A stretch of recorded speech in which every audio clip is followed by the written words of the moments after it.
nobody's talking about Advincula's apology to President Duterte and his allies with the press conference that he had in Camp Crame with the police behind him. The narrative and the optics is really more about his attack on the opposition.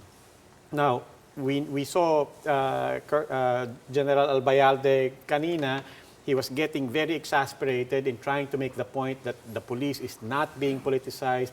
We serve all Filipinos, he said. But whether he likes it or not, that is the other side of the discussion right now. Why did the police allow this to take place in Camp Crame?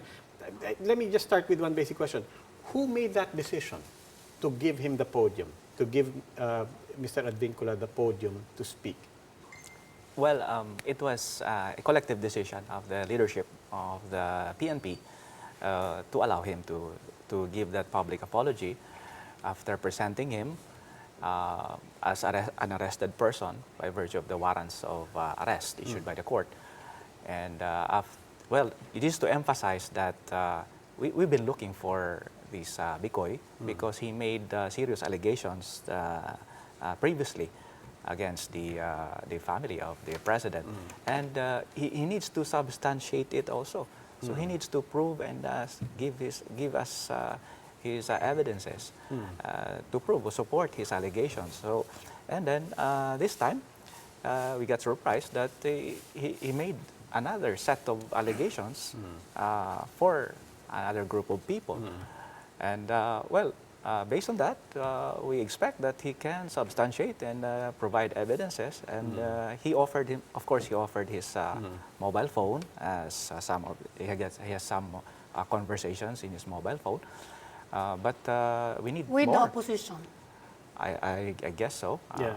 Well, but he needs to give us some more evidence. Yes, But we'll Colonel get Banac, to that, but just quickly, because you said it was a group decision. You were part of that group, and ultimately, PNP Chief Oscar Albayalde was part of that group that signed off on. Go ahead, give him the mic. Yes, of course. It was eventually General Albayalde, the chief, of course, because he was the one who presiding the conference and made the public declaration that he got arrested, that Bikoy is arrested. This was answered already earlier, no? But I will ask it again because there's a lot of doubt about what you said, that you didn't know he was going to talk about this new allegation. Well, it's not really new, but the allegations against members of the opposition.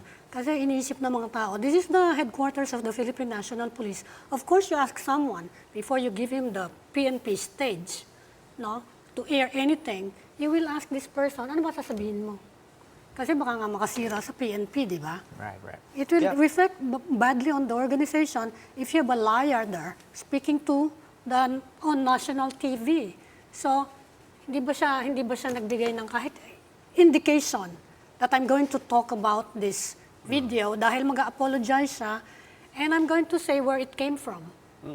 Especially considering, I may just add, that as you were started to allude to, you saw some of the content of his phones. Presumably, I think later on we'll be discussing what you saw there. Well, yes, he asked for permission so he can speak and then make a public apology to the president and the family. We did not deny him that opportunity because it would give him, of course, a chance to, as he said, to correct his mistake. But we didn't realize that it would turn out that way, that he would make more allegations